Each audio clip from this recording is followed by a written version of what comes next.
Hola, mi nombre es Andrea Rubio Martínez Oropesa y en este video voy a explicar el proceso de reclutamiento y selección de personal.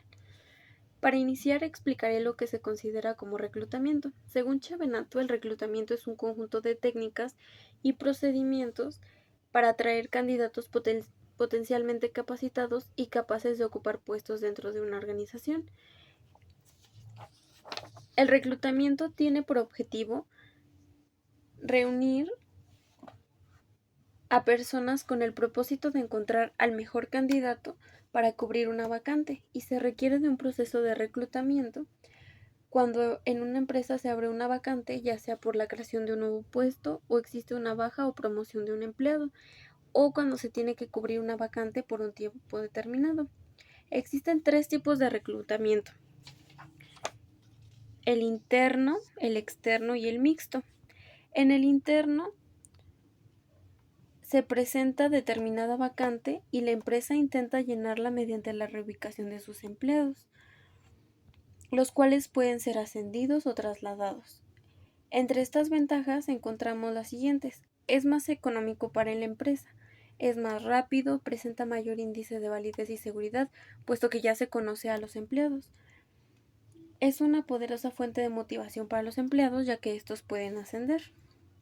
El reclutamiento externo, por otro lado, opera con candidatos que no pertenecen a la organización. Entre sus ventajas están que se renueva y enriquecen los recursos humanos de la organización, y además se aprovechan las inversiones en capacitación y desarrollo que hicieron otras empresas o los propios candidatos. Y existe el reclutamiento mixto, que se ocupa el reclutamiento interno y el externo. Por ejemplo, cuando se realiza un reclutamiento interno, se requiere realizar uno externo debido a la posibilidad de la apertura de una vacante nueva, que es la que deja la persona que ocupa el puesto ofertado inicialmente. Ahora bien, existen también las fuentes de reclutamiento,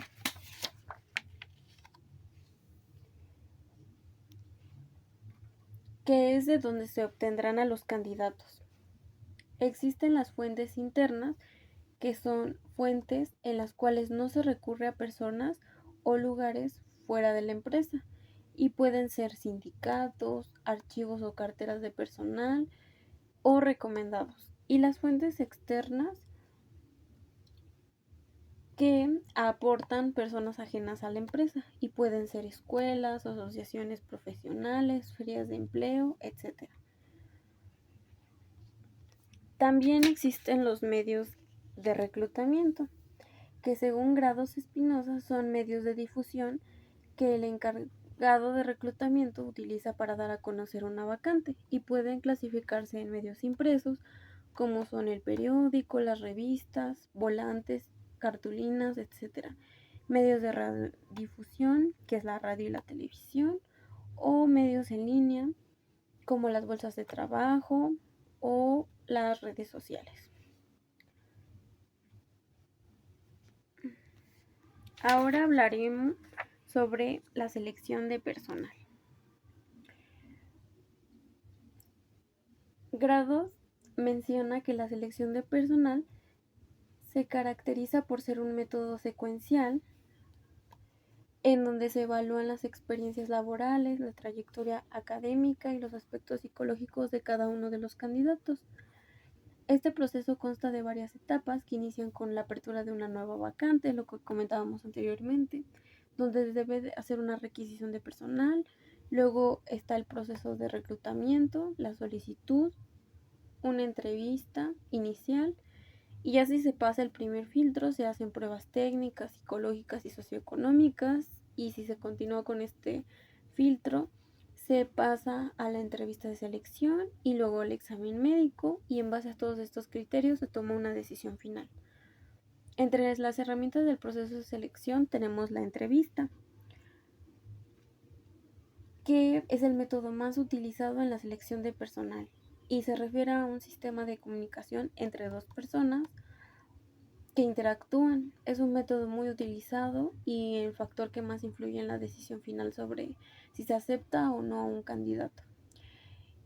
Y bueno, su función es que permite comprobar si los candidatos cumplen con los requisitos para el puesto. según Grados Espinosa, debe tener la siguiente estructura. Debe haber una apertura en donde se dará el contacto principal, el rapport, donde habrá comunicación y simpatía entre el entrevistado y el entrevistador. Luego estará el desarrollo, que se obtiene mayor información de tipo cuantitativo. Después está el clima, que se obtiene información cualitativa, es donde se utilizan preguntas abiertas. Y el cierre, que anuncia el final de la entrevista y se pregunta si se tienen dudas. Para esto, en las entrevistas existen varios tipos de preguntas. Las abiertas, en donde el sujeto puede hablar libremente. Este tipo de entrevistas permiten conocer las actividades que el candidato realizaba en sus trabajos anteriores. Y las preguntas cerradas, que son más comunes en cuestionarios. Las respuestas se limitan a un sí o no o a una opción específica. Y este tipo de preguntas nos sirven para conocer datos personales en donde no se requiere profundizar acerca del tema. Y bueno, hablemos sobre las ventajas y desventajas de las entrevistas.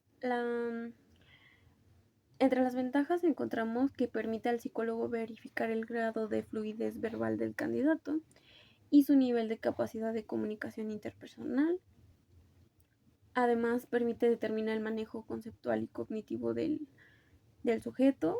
También permite determinar la capacidad de autocrítica, detectar el grado de ansiedad, nerviosismo o estrés con el que llega el postulante a la entrevista.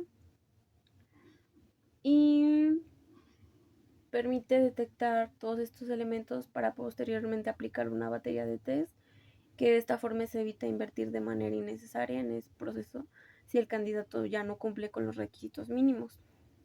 Y bueno, sus desventajas, tenemos que es una técnica de selección más subjetiva e imprecisa y además carece de bases científicas.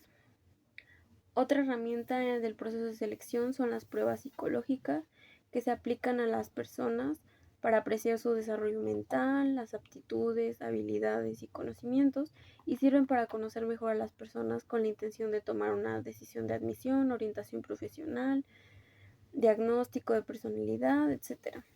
Y las clasificaciones de las pruebas son pruebas de personalidad, que son pruebas específicas cuando investigan determinados rasgos o aspectos de la personalidad como el equilibrio emocional, frustraciones, motivaciones, etc. Las pruebas de inteligencia, que Gardner ha desarrollado una teoría de las múltiples inteligencias para facilitar el trabajo de la selección profesional. Y pruebas de intereses o preferencias de valores, las psicométricas y las pruebas de aptitudes y habilidades. Y bueno, Grados explica que deben considerarse los siguientes factores para diseñar una batería. Según el puesto, con base al análisis de puestos se establece qué funciones psicológicas son deseables que mida un aspirante determinado puesto. Según el tiempo, las pruebas deben requerir de poca inversión de tiempo para su administración y para la calificación e interpretación de datos. Además, el costo debe seleccionar pruebas económicas que se ajusten a lo requerido. Bueno, también existen las pruebas de conocimiento, las técnicas y las situacionales. Las técnicas son instrumentos utilizados para conocer las habilidades técnicas de los candidatos.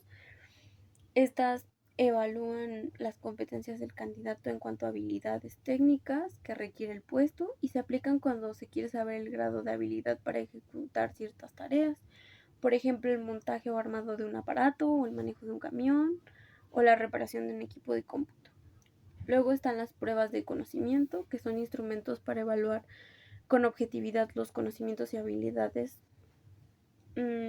mediante el estudio, la práctica o el ejercicio, y evalúan el grado de conocimientos profesionales o técnicos exigidos para el cargo.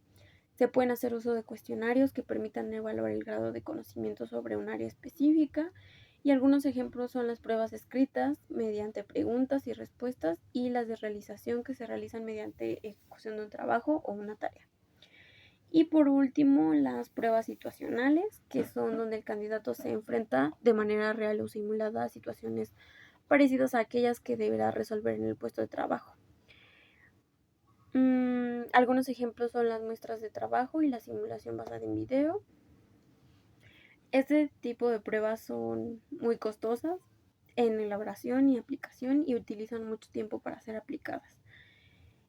Y bueno, otra forma de seleccionar a los candidatos es la selección por competencias, que es una evaluación que se enfoca a evaluar áreas como sus habilidades, aptitudes, actitudes y conocimientos, y su objetivo es determinar si un candidato es o no competente para ocupar el puesto. Entre las ventajas encontramos que permite escoger al candidato más idóneo para un cargo específico, teniendo en cuenta su potencial y capacidades de adaptación. Además, objetiviza la selección, ya que el análisis se centra en hechos concretos. Pero pues su desventaja es que es más compleja y costosa, además de que requiere más tiempo para ser empleada. Por último, voy a explicar lo que es el reporte de selección, y este es un elemento en el cual se plasman factores y elementos valorados durante el proceso de selección.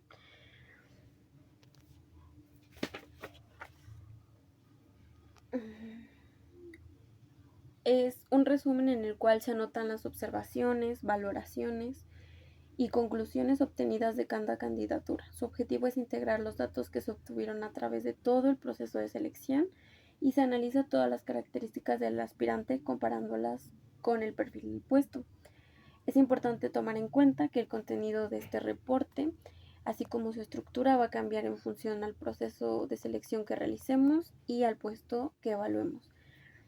Y García Noya, Hierro Díaz y Jiménez Bozal establecen como apartados básicos del reporte de selección los datos de identificación personal, la formación académica y profesional, los resultados de test, experiencia profesional, intereses y motivaciones, idiomas, factores de rendimiento, calificación para el puesto, y además se anexa el currículum vitae.